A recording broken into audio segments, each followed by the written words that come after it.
All right, so we're threading the Singer model 5528. Put that spool of thread on and then put the spool cap on so the spool does not fall off. Grab the thread, and it's going through that first plastic thread guide.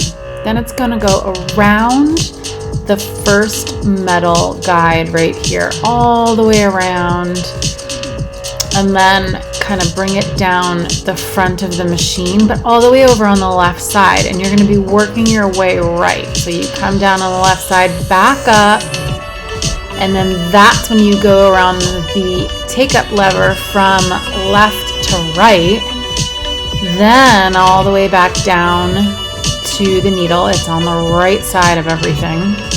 There's a thread guide right by the needle. Actually, there's one before the needle, then there's one right by the needle, and then you go front to back through the needle. Once you get that thread through the needle, pull it. Make sure it doesn't get knotted up when you pull it through, and put it under your presser foot. Then open up the bottom, grab that bobbin case. Don't do anything with those black plastic tabs, just grab the bobbin case.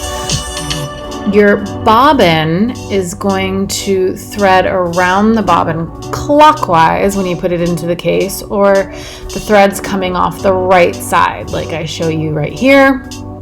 Then it slides into the case, and you find the first little slit in the case, and then keep pulling it until you get it to that top little hole, and you should be able to kind of pull the thread freely, and the bobbin spins around, and then you put the case back in. There's a spot for the stem at the top.